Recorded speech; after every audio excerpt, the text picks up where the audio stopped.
Hey, Ra, how you doing? Garry, can you hear me? I can hear you perfectly. I'm looking forward to hearing you in person here soon. Yes. And by the way, today is a Grand Master Libra day. And I'm a Libra. Yeah. Today's a day you should feel like, actually it started at about 11 o'clock yesterday. It should be one of those days where you feel like I'm kind of in my power. Things are working. Yeah.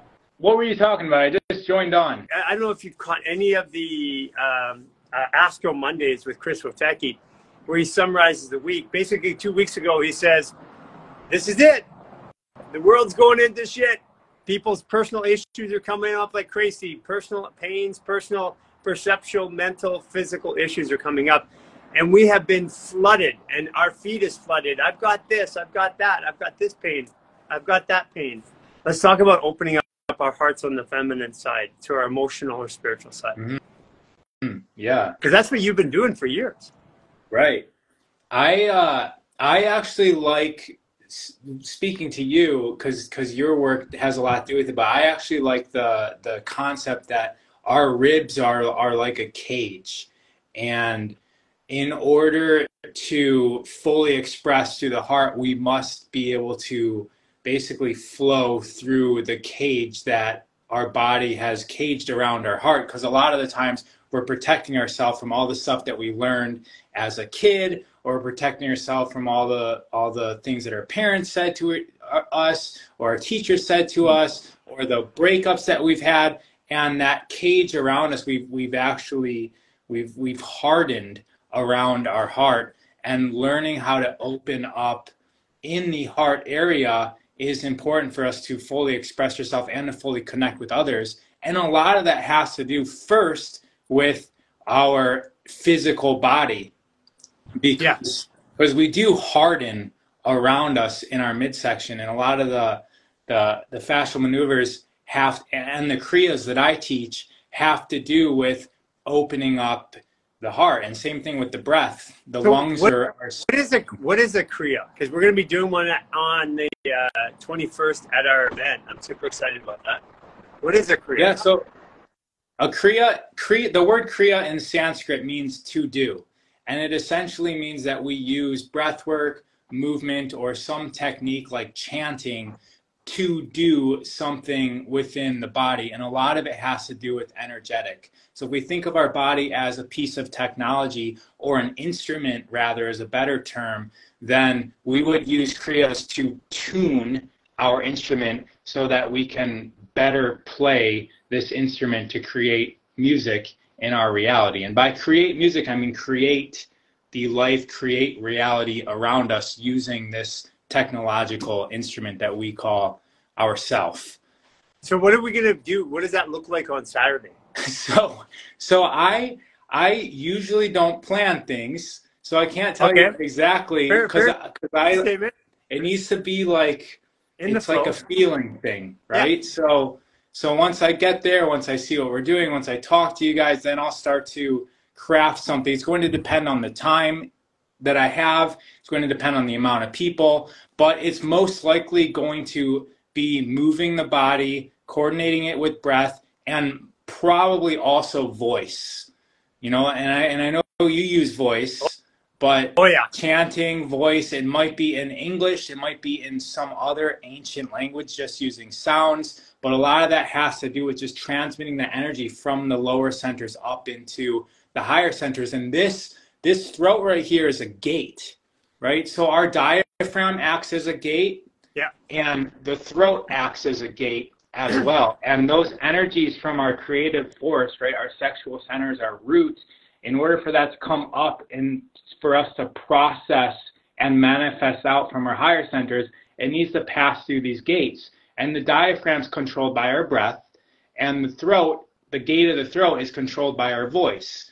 And so making sure that we've got no restrictions in our breath, no restrictions in our voice, is going to allow for that transmutation of energy from our root into our higher centers that we can transmit out into reality. So you got the heart here, but then you've got three chakras below it, and then 3 above it. Mm-hmm. And then the throat's a gateway, so that means the sacral would have to be a gateway going down. the the the throat is a chakra on its own, and so I see what you're saying. But there's the the solar plexus is right below the heart as well, right? So the throat is right above it. Solar plexus. Solar plexus. Right. Yeah, so solar plexus and then your throat. Those are the gateways. Sorry, you're right. So solar plexus, it is actually, so I believe that all movement is origin through emotion, not through thought. Because before I move, I have to have a desire to move. Because I can have a thought and no desire to move, and I don't move. So movement is, so that, and then acting in this world or creating this world is most powerful with my throat, with what I speak, with my words. Yeah. You're saying a bunch of stuff there. I'm getting confused. But I like what you first said, which was everything starts with desire or emotion before it does, because we just make sense of it up here. That's right. All of our mind is doing is trying to make sense of of what's coming in and how we feel. It's not really the origin place of anything. Yes, and that's why movement, one of our hypotheses was that movement itself was not generated by the brain, because, and this goes back to, I had an article inside the platform called The Power of Water, and I got a quadriplegic to move his hand, and at will, at command. And I'm like, this is like in the early stages of my career and working with people. And then I spent the rest of my career trying to figure out how that happened. It was like an accident, but it wasn't. I mean, it was intentful. We were doing something. We were having him visualize. We were moving the hand in what we call a calibration, a mind-body calibration at the time, and having him resist with his mind, and would fatigue him to the point where he couldn't even stay awake. And then, because he was resisting with his mind. Now, remember, if we cut off a limb, we can still see the electric signal there. Just like if we cut a leaf off, we can still see the signature of the leaf there. That's how they make a prosthetic work. Because the signal's not there. The physical signal's not there. So how does a prosthetic work? Well, it works because there's an energy signal, which is in our tropic field, which is our fascia. So meaning our fascia moves first, and our brain makes sense of the movement, coordinates and logically gives the reflex or the rebalancing of the movement. That's why when I'm walking, if I miss a curve, my perception is what's feeding information to my fascia. And then if I miss a curve and I lock up the whole thing, because the experience of the body didn't quite meet the perception which the fascia was using. And that the body seeks to protect itself. Yeah, and a lot of that is unlocking that protection. Okay, so we're coming back to the heart. All of the, you're talking about like missing a curb and then like protecting yourself, locking up. But that's happening throughout all of the curbs that we slip off in life, metaphorically speaking. Any sort of fear, any sort of doubt, any anxiety that we've ever had is leading to a lock, not in our physical body, but also that goes into our aura, into our field, even into our thoughts, and getting access to that through things like kriyas, through things like fascial maneuvers, it just allows us to know ourselves a little bit more so that we can unwind and untangle in those aspects. So would we be able to do something like that right now, or is that like we're not ready for that? Would we be able to do a little kriya right now? Yeah, I mean, I'll give you one just popped up. It's from Nam Yoga. Hey, Dr. Joseph Michael Levery, what the heck? so I like. By the way, I have a lot of history with that. So all right, well then you're gonna know that this first one. I was just trying to think like, what could I do in like 2 minutes that will allow somebody to feel letting go? And I just thought of the inhale. Hold on, how can I get this so you can see me? So you're gonna go. Yeah, there you go. So you can hear me, right? You're a little Yeah, I can hear you. So it's inhale through the nose, inhale through the nose, inhale through the nose, and then you kind of crouch over and throw your arms down as you exhale audibly. So okay. It'll be inhale, inhale, inhale, exhale. So it'll sound like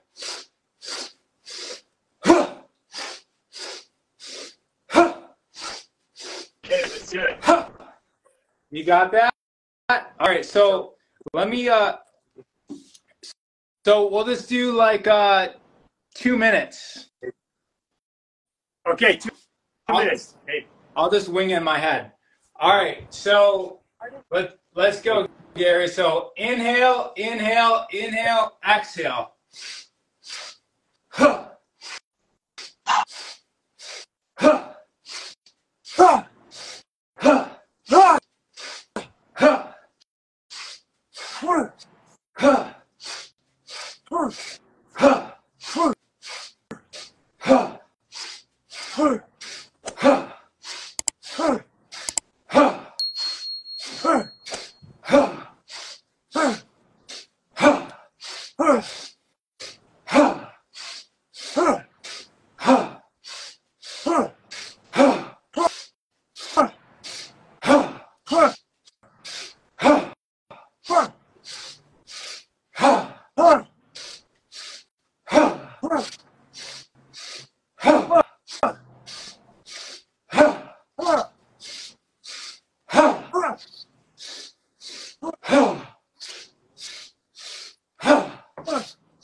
Three more.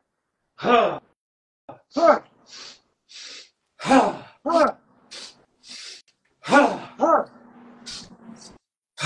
right, stand there, just stand up. Keep your eyes closed. Let the air come in your nose. Feel the openness of your channels. Feel your palms connecting to the environment. Notice that you are connected to the world through your palms. So if you pay attention, you can tell that you cannot tell the difference between your body and the field around you. There you go. I can feel it. And it's through our hands that we manipulate reality, right? Manos is Spanish for hands. It comes from Latin. So manipulate means hands. So I don't know, right now I just feel like emphasizing that connection to source and how we bring our distance from the field. Basically, I don't feel like I'm separate from it right now. Right. And so that's how we manipulate around us. Manipulate's usually a bad word, right? Because when we talk about manipulating somebody else, but it's these are our tools.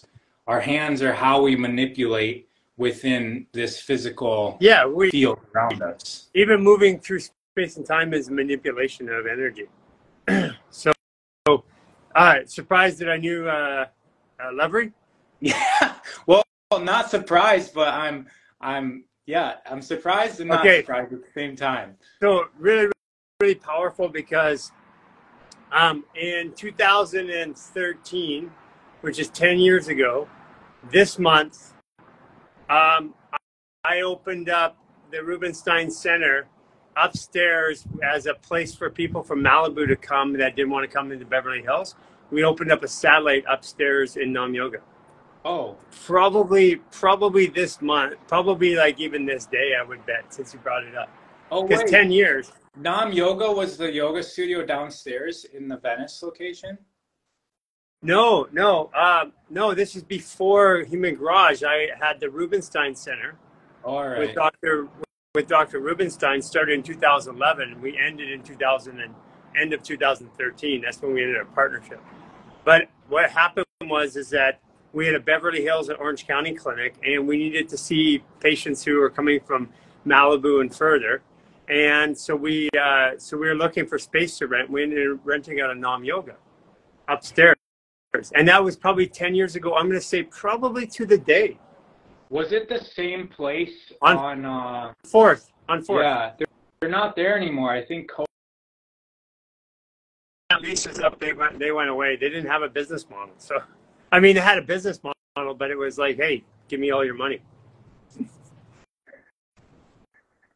So there's another yoga studio there, and yeah, it's funny because I've been upstairs because I got some body work or a massage or something there upstairs one time. So they're still doing the same stuff in those upstairs rooms.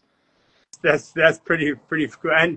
And you bringing it up right now because in our step system, we're going into the 11th year, which is as I become. So I'm becoming what I was starting back then. It's crazy that I brought that up because it just came to me.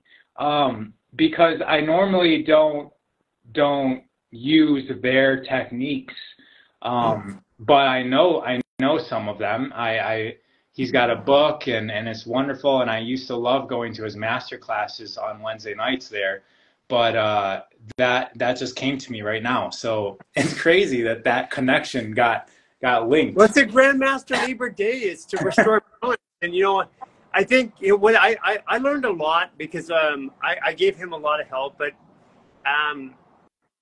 he's just not as genuine as other people out there. And I gave him a lot of help at that time openly in the world of LA, thinking, hey, peace, love, and light, let's help everybody. And it wasn't really returned. So what's interesting, though, is that he had some really interesting ideas.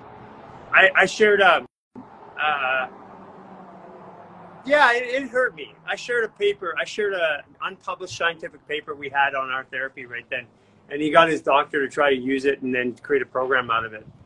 And I felt manipulated. But, you know, I look back at it now, and if that stuff hadn't happened, I wouldn't be here today. So I don't feel that way anymore. So interestingly enough, here I am. I'm becoming what I created back then. I'm moving into my 11th year, which is I become right now. And actually, hold on a second here. It was 2012. So this is the 11th year. This is the completion of the 11th year. So this is actually, and we do it on a Grandmaster Liber Day. You just can't make this stuff up. Well, thank you for sharing all that. Yeah, it's just a blast from the past. And I got stung by a bee on my heart meridian on my left side, opening up my heart. Yeah, because I guess that's a way of saying it. My heart was really closed when I got into the healing space, because a few people that I initially gave my heart to and helped out, they didn't return the favor, and he was one of them. Garry, this is amazing because this just goes from my perspective. Everything you just said, I could I'm glad that you said it. At first, I was like, anyway. I'm happy that you're having this realization. I'm also having a realization because it's minor compared to yours. But as I was going to bring up this technique, I was like, no, why am I bringing up this technique? But it was like something pushing through me. And so I just wanted to acknowledge that something was wanting to come out of me to answer your question. Like, should we do a Kriya? Can we do something right now? And I answered it in a way that my mind was like, no, why would I bring up this particular technique? But I just said it anyways because I could feel it in my body, and then it obviously was meant to happen. Because it's the first Kriya I ever did. That's crazy. That's crazy. Yeah, and you know, and Ra, I mean, you know, since I've met you, you have been bringing balance back into my life in all these weird ways. And that's, you know, that's why I just love being around you, because I mean, even down to like when we started in this business, we knew we needed to go to social media. You're the one that coached us. You're the one that said, hey, go this direction. Here's like, I remember you saying, don't worry about the likes, worry about the shares. And that's stuck in my head. It's like, who cares how many likes, how many people, popularity, how many people take your stuff, say it's good enough to share out there. And we started monitoring that. And that became our benchmark. And that's what really turned it for us. Because anybody can get likes and they get follows and they get things posted go viral, but how many people actually shared it and helped somebody else? And you can fake likes too. Yeah. Well, I'm super happy you guys have touched the hearts of many, and people are super receptive to this. But back to what you were saying about 2 weeks ago and the predictions for people going through all of their, for lack of a better word, mess. Do you find it interesting, or not even interesting, but it's perfect. It's an acknowledgement that as people are going through this, the whole world also goes through this. For 9 months. For 9 months. So 9 months from now, like from 2 weeks ago, we're all going through this, and the whole world is going through this. And the first 3 months are all personal. It's all my personal thoughts, beliefs, my personal health issues, because what happens is consciousness raises, but my relationships are here. My treating myself is here. How I stop and start things here. My thoughts are here. So I have all these different states of awareness that when consciousness raises, they all have to come up there. They all have to come up to that level. So if all of a sudden everything is good in my life, but my relationships, well, my relationships are about to go to shit. And it starts off with my relationship to self, because every relationship in the world is a reflection. So for the first 3 months, it's about that. And then it goes, so that's basically October, November, December, January.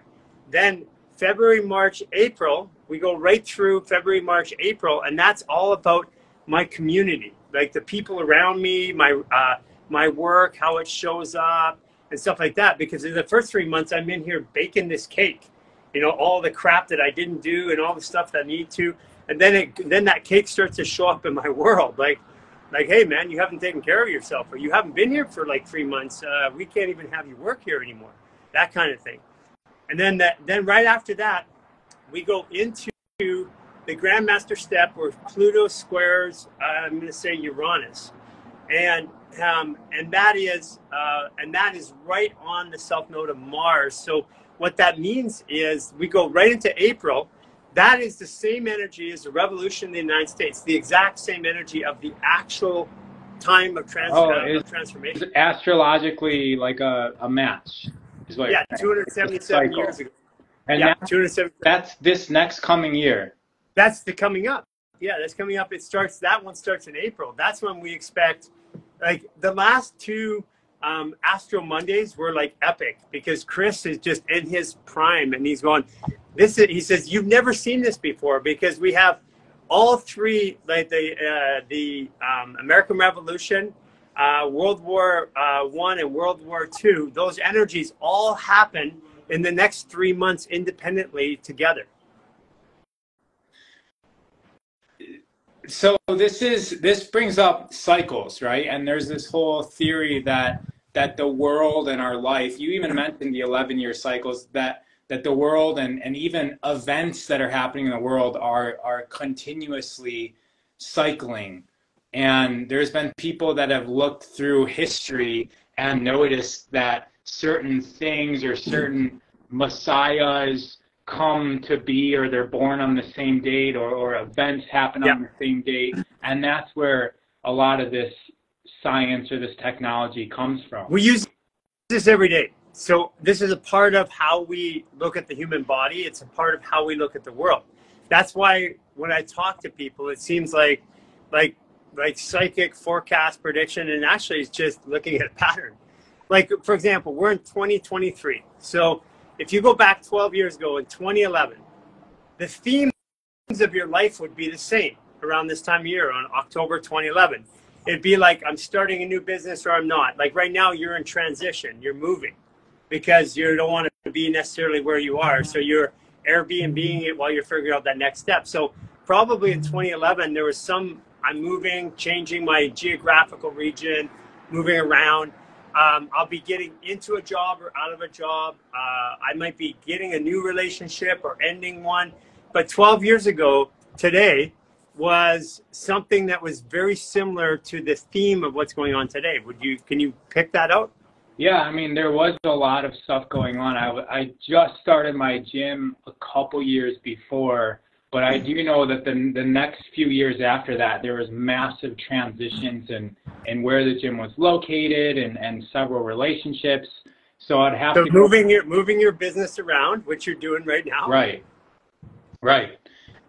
And then it was explosive growth after that. Yeah, and I don't know about you, but we are set up right now because of what we do for explosive growth. That means you too. Because people are going to seek, like when people are like, oh, I'm all good, then shit hits the fan personally. And as soon as shit hits the fan, they're like, what was that you said? What's that meditation? How is it that happens? Yeah. I want to comment on something that you were talking about how as consciousness elevates, all of the different aspects of ourself have to essentially catch up. But you don't just get to go from like having a grasp of something or a relationship or some skill to better. You don't just get to step up. There has to be a challenge that prompts you to rise up. And that's where a lot of the times it's hard to see that when you're in the middle of it, right? When everything's burning down, it's hard to see that either you need this challenge to strengthen yourself to be more capable, or there needed to be space cleared in your field because you can't fit in more or better. You can't fit in better if you're holding on to something else. And there needs to be a letting go or a burning down or destructiveness in order to rise up. And that's the one of the definitions of God that I like is generator, organizer, and destroyer, right? So it's not right. So exactly. So you're not just always in the light, right? There does need to be a destructiveness in order to build something new. It's not just all love and light and creation. They say this, they used to say this when I was a kid. The sun don't shine on the same dog's butt every day.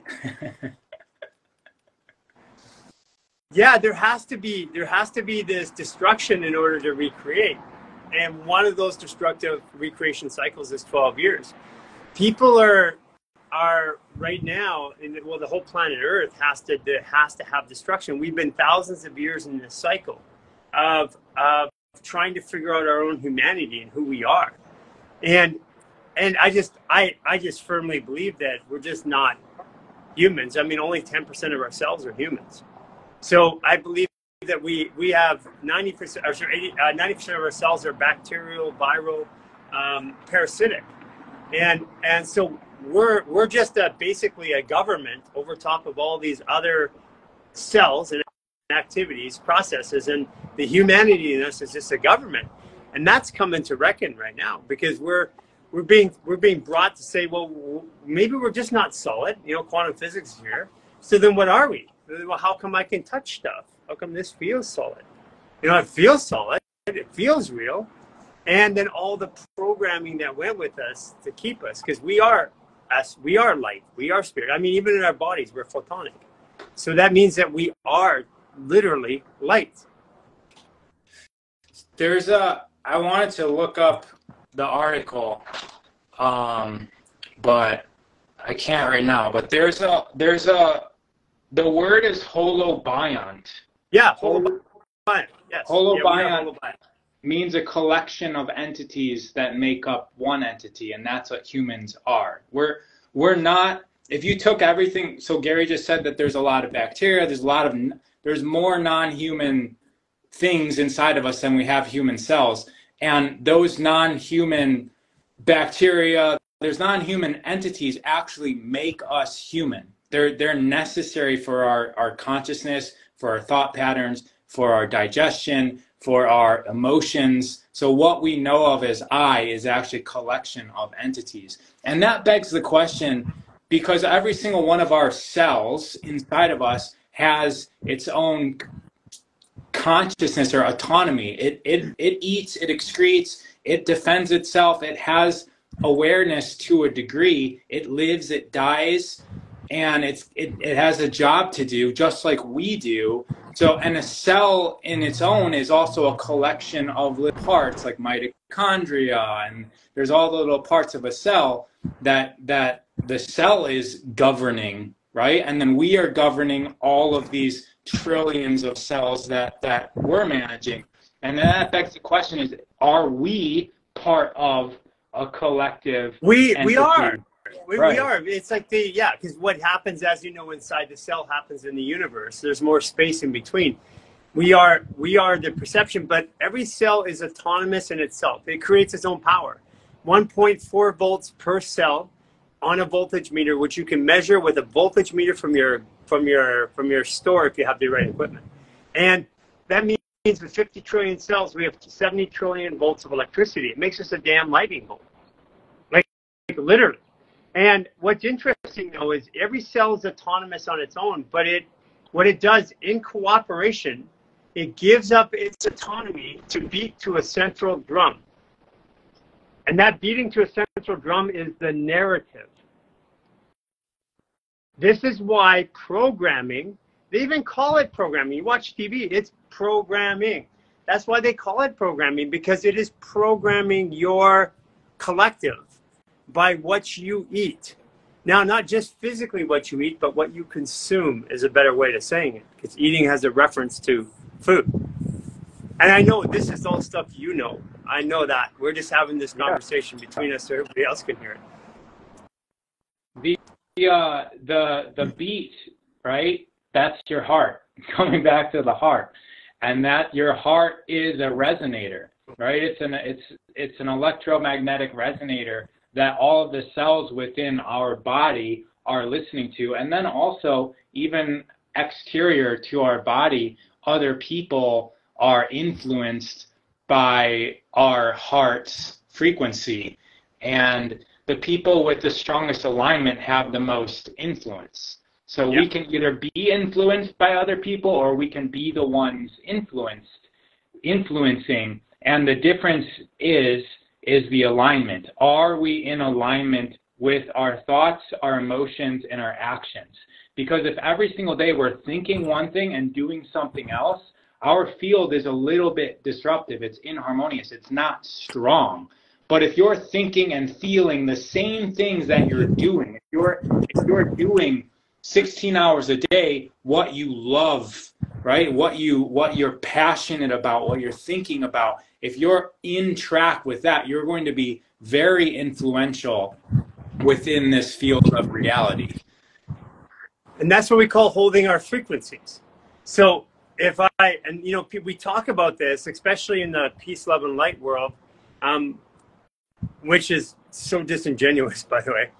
We hold our frequency, and that means that irrespective of what other drums are beating around, my drum beats louder for me. But one thing that affects my drum beat is my perception. If I perceive I'm in fear, just for a second, true or not, then my drum beat goes bum, bum, bum, bum, bum, bum, bum, bum. And if I perceive I'm not in fear, whether it's true or not, or whether I have something to fear, whether it's true or not, then my heart is calm. And this is where the manipulation comes in, the negative manipulation.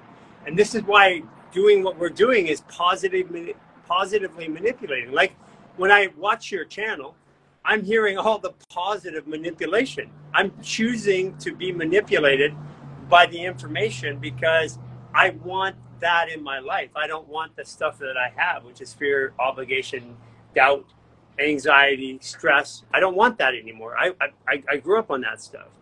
And now I choose to listen to people like you because now I consume that, and it starts to affect my narrative to the point where my narrative is stronger than everything else around. And the thing is that it can happen in a moment. we can go from being fear and anxious and tied up and twisted internally to completely open in a moment. And one example of this is if I put somebody in a room that's pitch dark and there's a snake in that room, that person is going to be extremely tense and like not knowing, and there's all this uncertainty, and a lot of that's how people feel. That's how people feel just generally in life. But that snake is a real threat to them. And it doesn't matter like if they try to think themselves out of it, it's going to be very hard if they believe that snake is in the room. But the moment a light is switched on and you realize it's just a rope, right? Then everything just washes away. And so people think that it's going to take years for them to heal. If they just remember that example, that it's a rope, not a snake, that in that moment you would just release everything. We can all choose that now with all of the problems in our life. If we can see them as something other than a problem, you can see every problem as a blessing. You just have to practice and train yourself. Hey, I'm just going to stop us for a second. Bizarre, you're using this platform of helping people. I'm not interested in your war. I don't resonate with your war. And I'm removing you from our platform here today. If you come up and do it again, you will be blocked from our platform forever and for good. I don't participate in your war. I have a great respect for the people that are going through their issues, and they are going through those issues, but do not use this platform in which we're helping people, because when they get through with that war, they need help. And if they're going to need help, they need positive influence from what's happening here. And you bringing negative into this is not going to help anybody at this point. How do you feel about that, Ron? I think that there's some people that are in their warrior phase, and there's platforms for that. There's platforms for destruction, and that's just not what you're doing with Human Garage. Like, that's not what I'm doing with my platform. I've went through that in my life, and as you just said, you were raised on it. Like, it's the same thing. I've went through that, and that's not how I'm impacting the world right now. Yeah. And I want people that come here to feel a safe place so that they can move away from that. There's a lot of that shit in the world. And when they come on this channel, I want them to be able to find peace and light and a little bit of controversy, but that's positive, sparking controversy. I want them to feel like this is a safe place, not, I mean, you can find that war by just turning on TV anywhere. You don't need to bring it here. Yeah, it's going to always exist. It always has existed. Yeah, we had a couple people last week they came on and literally flooded and we had to like take people in and pull them off, one by one by one. And it's like, that's not helping anybody. It doesn't even help their cause. They want help, then be the light and the change inside them. Be positive inside them, because when enough people are positive, enough people are self-actualizing, then the war can't happen. The war can only happen because people are drawing something to them, irrespective of what they think. If I'm healthy inside my mind, spirit, body, and soul, then the people around me want to be like that. They're naturally influenced, as we were talking about, the beating heart of the drum, or the beating drum of the heart. And in one moment, the entire world can shift through this. One moment. Which was what you were saying, Ra, with your analogy with the snake in the room, is that all we need to do is turn on the light. Exactly. And I loved that, because that light is then what illuminates all of that in the world for everyone. Right. And it only takes one light. Right. We see that we're just like, it's just different parts of ourselves that we're arguing with. So the interesting thing you said earlier, okay, we were talking about the states of awareness. When conscious rises, I have all these different, well, I'm actually I'm made up of different cells, but I'm also made up of different states of awareness. Like, my perception is much different than who I am as a person, which is much different than my relationships. So every one of those 12 primary states of awareness is a part of me that's resonating at a frequency, which is my sun sign. That's why I use astrology.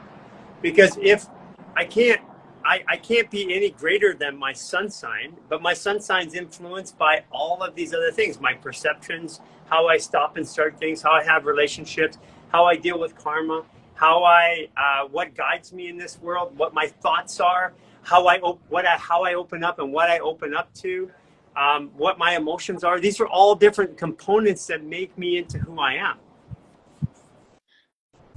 And that's why we're different aspects. Like, that's why we're in separate bodies. That's why we have different life experiences, because the grand entity that we're all making up is seeking perspective. And we all are in this as a different perspective point for the universe, or for whatever you want to call that universal figure or entity or Godhead that is viewing and observing life through us. And so we don't necessarily need to force change within ourselves. We're all different, right? And I think that you just mentioned, like, the signs. Like, I'm a Libra. I look at things way differently than my partner, than my wife, who's a Pisces. Right? Yeah, I've got a Pisces here too, and Jay's got a Pisces. We're like, it's gonna be three fish in a pond here when you guys get here. Yeah.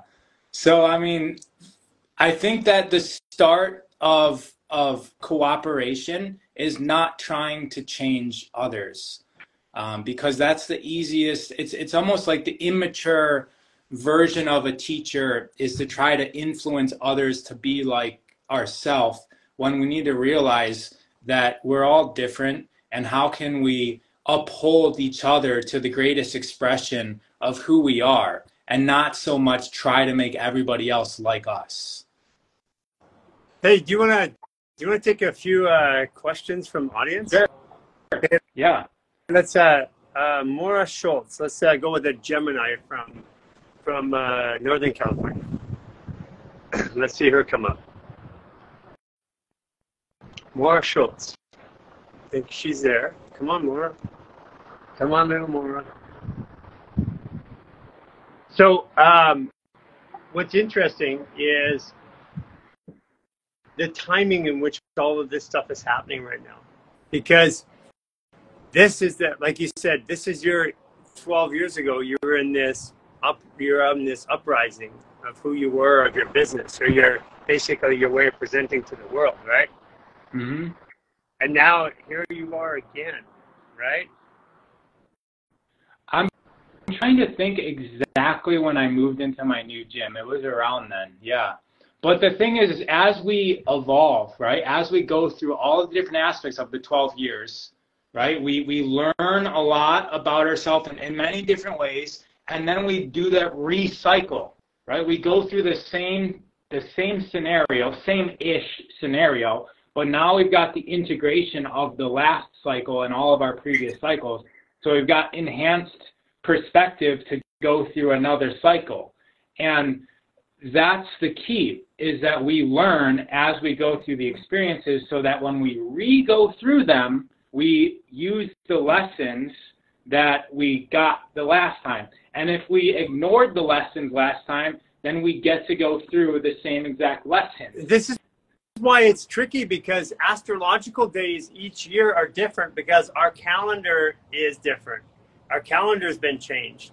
So we have a leap year, so that means that I can be a 29 degree, but not everybody born on the 20th is 29 degrees. So each year it comes around, it's slightly different than the year before, so we don't quite catch the Groundhog Day. So it's everything's off balance, right? I think that a lot of that's on purpose too, right? Oh, 100% on purpose. I mean, we had 10 months originally, and then we had Julius Caesar add a month, July, and then Augustus Caesar add a month. But then it's like the manipulation is so deep. I mean, the timeline, as you know, the timeline manipulation, our history has been manipulated, but it's intrinsic. Like, here's one: our circadian rhythm. Once we change it, it takes about 6 months to come completely back into balance, so I feel balanced. So guess what happens with daylight savings times? It jars everybody just enough so that they have to take another 6 months. Right. And then right when 6 months is up, boom. That's why you look at places that don't participate in daylight savings, like where we are in in Cancun. People flow a bit easier. They always do. They're like happier. In Arizona, they don't. Yeah. Yeah. And they have this natural flow that's a little easier. Easier is a good word. Yeah, they're not. It's not tense. But I did want to mention cycle syncing as well, like the lunar calendar. Like we're all synced to like a 28-day cycle, and you can say what you want about the moon, and is it artificial or is it negative or positive, but it is influencing. I mean, we see it in women, right? It's influencing their cycle, and if the month was calibrated to the lunar month, then we would, especially women, would be very easy to determine what sort of activities they would be. It used to be doing. That's why it's called the moon cycle. It used to happen at the moon. Yeah, it's called the month, right? Moon. It's changed. Month. It's changed because of segregation, socialization, programming, and then chemicals. That's why when women come into the same household, their cycles are synced. But guys have cycles too. Ours are just not as obvious. And we're solar. We're more attached to the sun, so our cycle is more resonant for the 24-hour cycle. That's why men made everything around the day, and we take the power away from the woman because their cycle is longer than ours. But ours is, we can get up and do the same thing and the same routine because that's how our bodies are more capable to operate. Right. So, this is part of what I think that, because you have all this knowledge. If you're on here, go follow Ra and just look at all his content. He breaks all of this down, like with information. That's what I love. I go to your channel because I don't want to do the research.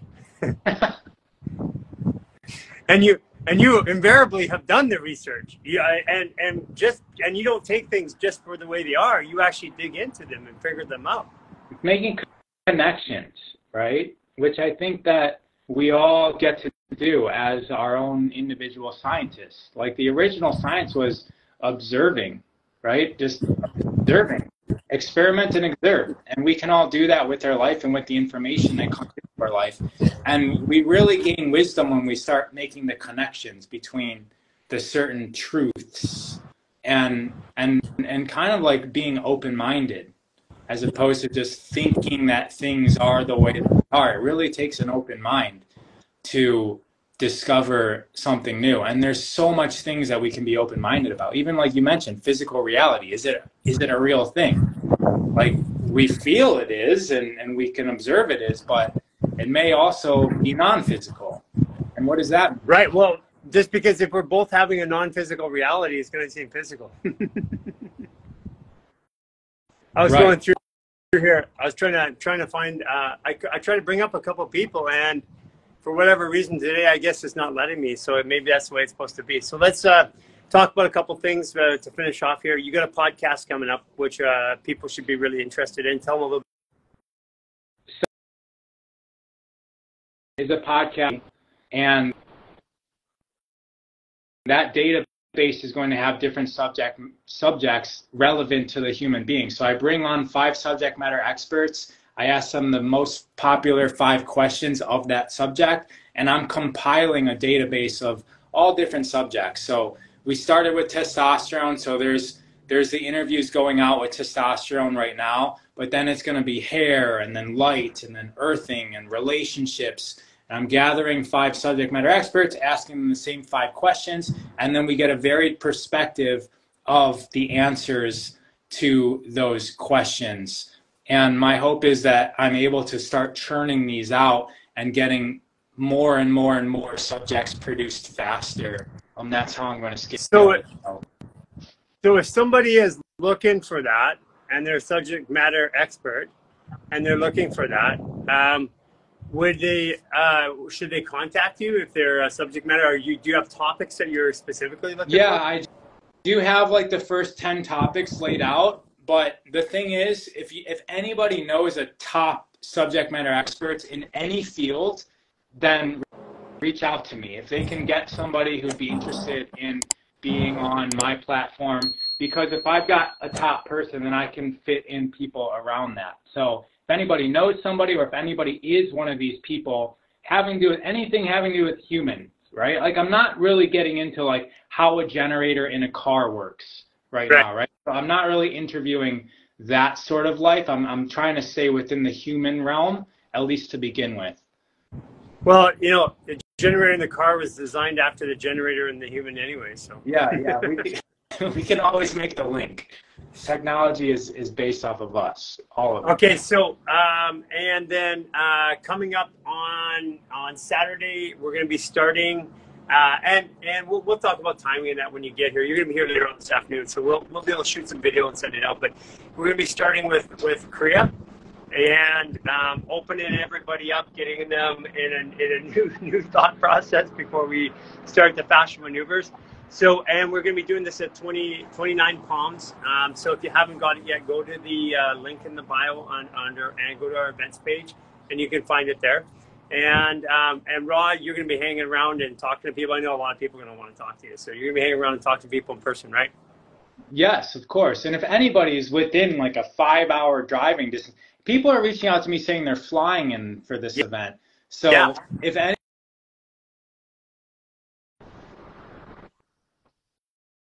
Cynthia, Jason, Aisha, like this is an opportunity that you shouldn't pass up. So if you have Saturday free, definitely come out. And there's going to be hundreds of people there. It's going to be an amazing time where we all sync up through this technology that Human Garage is. I don't even want to say discover or invented, but you guys are playing with your. Yeah, I think claiming ownership of it stops its process. I learned something new today from Arda and Alper. So yeah, and I'm like, oh my God, that's awesome. I don't want that to stop. And if I own it, then it stops. It stops at me. And I want people to be able to take the principles and use them out there. And I know you're the same way. It's like, let's take all this collective knowledge, let's get it out there, let's help people. And we're going to start. It's going to be really cool on the 21st. So I'm looking forward. And what time do you guys get here by chance? Well, we want to leave in an hour and a half-ish, but I think we're behind schedule. So sometime in the afternoon, probably 3, 4-ish, probably, maybe. Perfect. We have our private event. Oh. We'll be here. Okay. We'll be here to hug you. We'll be here. All right. Okay. See you guys. Take